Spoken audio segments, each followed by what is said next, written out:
The first German prisoners crossed into Camp Concordia, Kansas, on July 4, 1943. They had eaten nothing but watery cabbage soup for 6 days. The mess hall doors opened at 1700 hours. Sergeant Wilhelm Müller, 21st Panzer Division, captured at Kasserine Pass, stopped 3 meters from the serving line. His post-war testimony to British interviewers recorded the moment. "I thought the tables were decorated, like a propaganda photograph. Each tray held 12 ounces of pot roast, 4 ounces of mashed potatoes, 60 grams of green beans, 2 dinner rolls, butter, actual butter, in a small paper cup, a slice of apple pie. Müller's ration in North Africa, per Wehrmacht logistics records from January 1943, 300 grams of bread, 120 grams of meat substitute, 15 grams of fat. Weekly. The American daily caloric load before these men averaged 3,200 calories. German frontline troops in Tunisia received 1,150 on good weeks. They ate in silence. Every scrap. Müller folded his napkin over the 2 remaining bites of bread and slipped them into his shirt. Around him, 240 men did the same. Pockets bulged with rolls, apple cores, buttercups still half full. Kitchen staff watched through the serving window. One private asked if they should clear the tables. The mess officer, Lieutenant Howard Chen, said no. "Let them learn," his duty log noted. Morning count revealed the hoarded food, bread hardening under bunks, butter melting into uniform pockets. Oberleutnant Ernst Becker, a Luftwaffe navigator shot down over Sicily, had wrapped 4 rolls in his pillowcase. His barracks inspection report, dated July 6, recorded the discovery alongside the camp interpreter's annotation.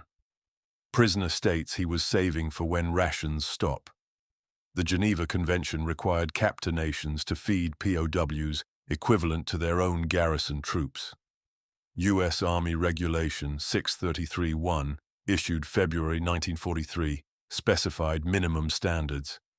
Meat at least once daily. Fresh vegetables, 3,000 calories minimum.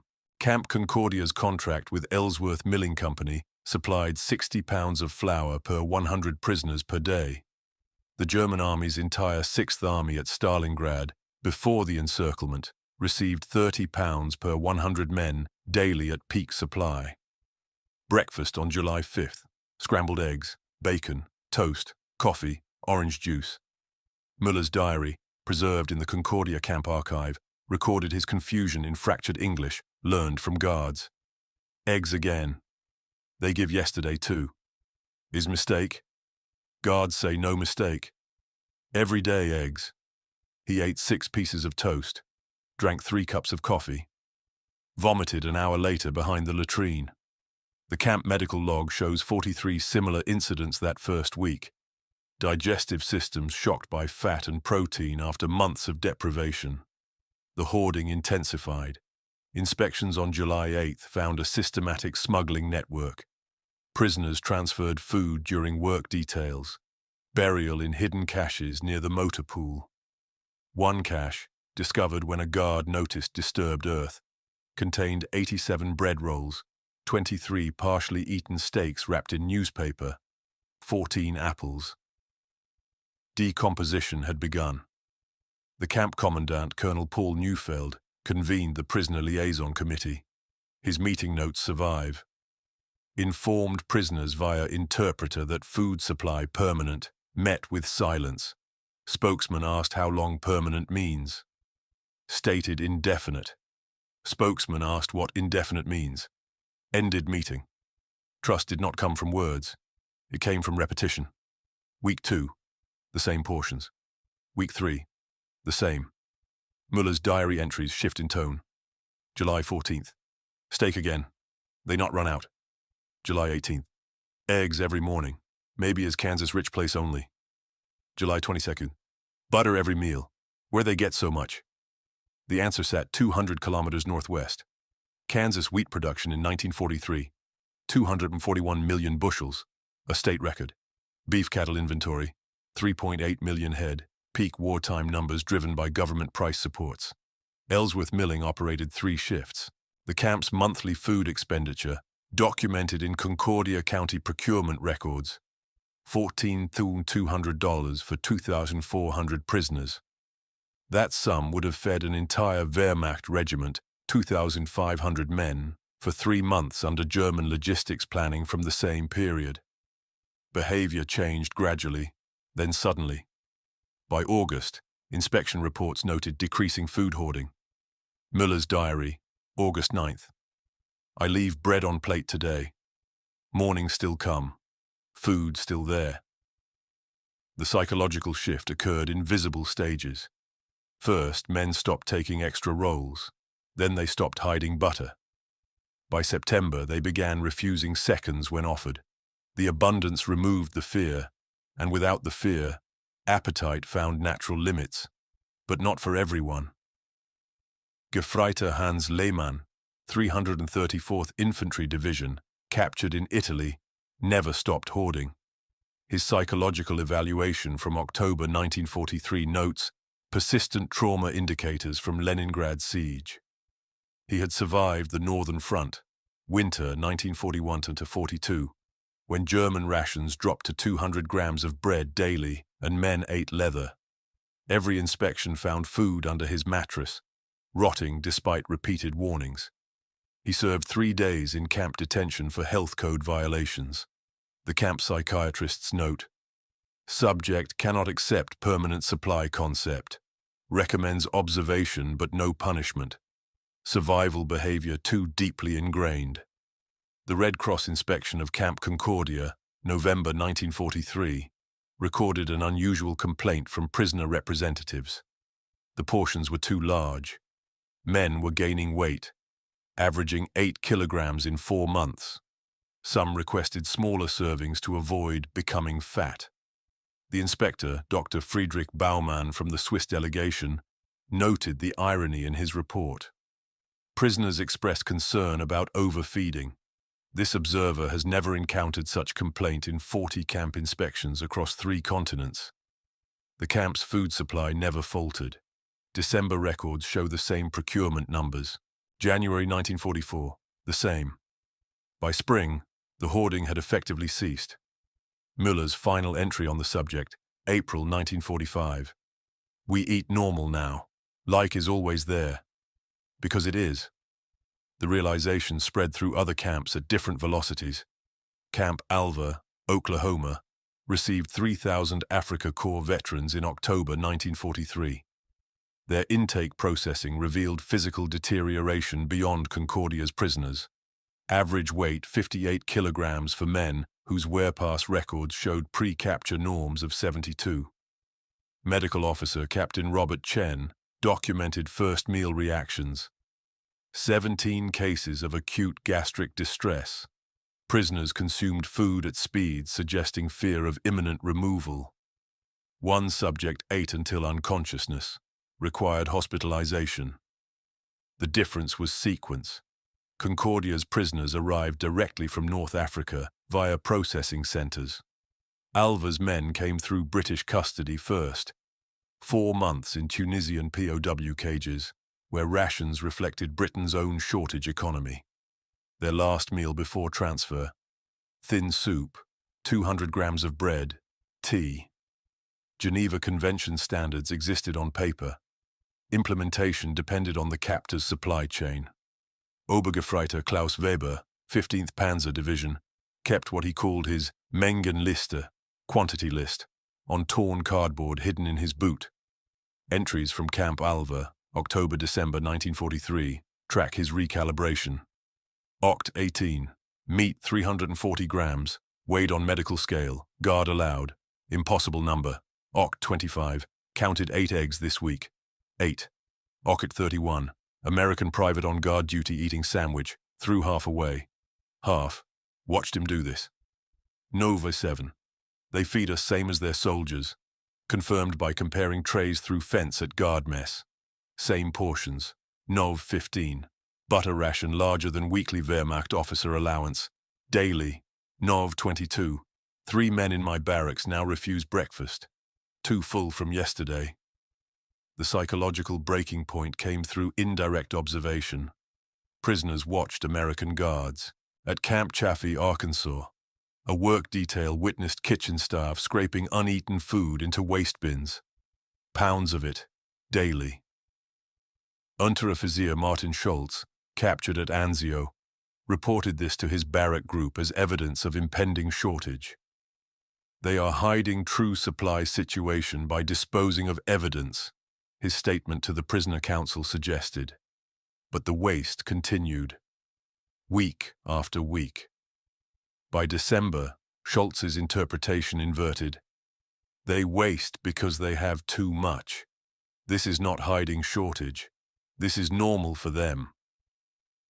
The waste ratio shocked German logistics officers among the prisoners. Major Friedrich Wolf, Quartermaster Corps, calculated Camp Chaffee's food waste at 18–22% of total supply based on observation of disposal barrels. His clandestine report, smuggled to German intelligence through Red Cross letters using code, reached Berlin in January 1944. Decoded excerpts, captured by Allied signals intelligence and now in National Archives files. American supply capacity exceeds frontline need by comfortable margin. Waste indicates production surplus, not scarcity management. Implications for war sustainability assessment require revision. The contrast became teaching material. In Camp McCain, Mississippi, Hauptmann Otto Brenner, former instructor at Wehrmacht Logistics School in Munich, organized unauthorized lectures for fellow prisoners. His notes, confiscated during barrack search but preserved in camp records. American system operates on abundance principle. German system on scarcity management. Abundance permits waste. Inefficient but psychologically stable. Scarcity demands efficiency. Optimal but creates hoarding behavior and distrust. Americans win logistics war before first shot. They feed prisoners better than we fed frontline troops. But abundance had costs the prisoners initially couldn't see. Camp Hearn, Texas, July 1944. Butter rations doubled due to local dairy surplus. Kitchen staff served 4 butter pats per meal instead of 2. Prisoners interpreted this as final excess before collapse. Hoarding resurged. Gefreiter Paul Richter's diary. "They give too much butter now." Clear sign of system breakdown. Storage failure or spoilage forces distribution before total loss. "Will stop within week." It did not stop. August brought the same excess. September, October. The butter kept coming because Texas dairy production in 1944 exceeded demand by 23 million pounds statewide, and the government bought surplus at guaranteed prices. Economics, not logistics failure, drove the distribution. Richter's November entry. "Butter continues. My scarcity theory wrong. Americans simply have this much. Cannot comprehend scale." Scale revealed itself in other ways. Camp Indianola, Nebraska, January 1945. Prisoners processed mail from home. Letters from families in Essen, Hamburg, Berlin, describing rations of 1–200 calories daily, meat once weekly if available, bread made with sawdust extenders. These men were eating 3,400 calories daily, including Sunday roasts. Lieutenant Hans Kruger wrote his wife, letter intercepted by camp censors. "Do not tell children what we eat here. They will not believe you, and it will make them more hungry." The guilt compounded.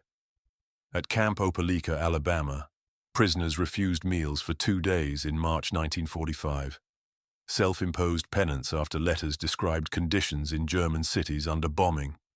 Camp commandant threatened to report the strike as Geneva Convention violation. Prisoner spokesman, Major Wilhelm Lange, explained through interpreter, "We eat better as prisoners than our families at home. This is not acceptable to German honor." The commandant's response, recorded in camp log. "Informed prisoners their starvation does not feed German civilians. Rations will continue per regulation." Refusal will result in disciplinary action and medical intervention if health declines. The strike ended after 40 hours. The food kept coming. By war's end, the realization was complete and bitter. These men gained weight while their nations starved. Camp Ruston, Louisiana, May 1945. News of German surrender reached prisoners during evening meal. Silence, then someone laughed. Hi, cracked. "We lost," he said in German, translated later by guards. "And we eat like kings." 17 months of American portions had added average 14 kilograms per prisoner. Their clothes, saved from capture, no longer fit. The irony recorded itself in their bodies. Physical evidence of the imbalance that decided everything. The repatriation camps in Europe forced the final accounting. Spring 1946. American-held prisoners transferred to British and French custody for return processing. The food changed immediately. Camp 2227 near Cherbourg, France. British administration, French rations. Obergefreiter Weber's cardboard list resumed. May 3. Bread 400 grams, soup thin, no meat. May 4th. Same. May 5. Same. The American time is finished. Medical examinations at repatriation centers documented the reversal. U.S. Army Medical Corps reports from processing stations in Le Havre, Marseille, and Antwerp tracked weight loss averaging 1.2 kilograms per week among transferring prisoners. Dr. Heinrich Vogel, German physician working under Allied supervision at Le Havre, noted the speed of decline. Metabolisms adapted to American rations cannot adjust to European scarcity in healthy time frame. We are processing men whose bodies remember abundance but must relearn deprivation. They carried the memory like shrapnel. Müller returned to Düsseldorf in August 1946. 68 kilograms, heavier than his capture weight of 61, lighter than his release weight from Concordia of 74. His first meal at home: potato soup, no meat, bread with turnip jam. His mother apologized for the meagerness. He ate in silence, then spoke the only English phrase he used in her presence: "Is enough." His diary entry that night, last in the American section: "She does not know what enough means now. Neither do I." The cognitive dissonance became a shared veteran experience. Reunions of former prisoners, documented in German Veterans Association records through the 1950s, returned obsessively to American food. Not the battles, not the capture, not the defeat, the portions. Gefreiter Lehmann, the chronic hoarder from Concordia, never recovered normal eating patterns. His 1951 psychiatric evaluation from a Cologne hospital. Patient exhibits persistent anxiety regarding food security despite adequate post-war supply. Reports intrusive thoughts about American camp meals. States repeatedly, "They fed us better than we fed ourselves." That sentence contained the war's verdict in 9 words. German agriculture, subordinated to military production, collapsed under Allied bombing and Soviet advance. Civilian rations in 1946 Germany: 1,350 calories daily in British zone, 1,180 in French zone. American zone: 1,850, lifted to 2,300 by early 1947 as U.S. agricultural exports flooded occupation markets. The prisoners had seen the future during their captivity. American productive capacity required no choices between guns and butter. Both arrived in surplus. The political implications ripened slowly. Former prisoners became witnesses to American abundance in a starving country. Their testimonies, initially dismissed as capitulation propaganda, gained credibility as economic data confirmed them. West German Economic Ministry files from 1948 include POW debriefings used to assess Marshall Plan logistics capacity. One assessment: prisoner accounts of U.S. supply standards initially deemed exaggerated. Cross-reference with USDA production data, 1943-45, confirms accuracy. American agricultural output exceeded combined Axis production by 340% in key categories. Enemy fed our soldiers better than we did. The camps became legend and warning. By the 1950s, Concordia rations entered German military vocabulary, shorthand for the material imbalance that decided the war before tactics mattered. Bundeswehr logistics manuals from 1956 reference POW feeding standards as benchmark for sustainable force projection. Lesson from 1943: logistical superiority enables strategic patience. Enemy who feeds prisoners at 3,200 calories possesses reserve capacity beyond our offensive reach. But individual memories cut deeper than doctrine. Weber kept his cardboard Mengenliste until his death in 1973. His son found it among effects. Faded pencil marks listing American portions next to Wehrmacht comparisons. The margins contained calculations. If we had fed troops like this, war ends 1942, victory or collapse, either way, faster. Mathematics of alternative history, scratched by a man who once weighed eggs on a medical scale because the number seemed impossible. The last survivors carried the knowledge into senescence. Müller gave his final interview in 1998, age 76, to a Düsseldorf historical society. The interviewer asked about his combat experience. He redirected, "You want to know about the war? I'll tell you about the war. On July 4, 1943, I walked into an American mess hall and thought the tables were decorated. I had not seen that much food on one plate in 2 years. They gave me this every day for 700 days. We lost because they could do that. Feed prisoners like officers while fighting on 4 continents. Everything else is commentary." He died 4 months later. The diary passed to the Bundesarchiv in Freiburg, archived under Kriegsgefangenschaft, Alltag, everyday captivity. The camp at Concordia closed in 1946, converted to storage for agricultural equipment. The mess hall remained standing until 1963, demolished to expand grain silos for wheat harvest. The County Historical Society preserved one artifact, a metal serving tray, standard U.S. Army issue, with compartments for entree, vegetables, starch, and dessert. The plaque reads, Camp Concordia, 1943-1946. They came as enemies, left understanding the distance between us. That distance was measured in butter grams and steak ounces, in calories prisoners couldn't comprehend and waste they couldn't justify, and abundance that rewrote their understanding of what war meant. The fighting killed millions. The feeding revealed who could sustain the fighting indefinitely. The prisoners learned this at 1,700 hours daily, one tray at a time, until the lesson became body memory.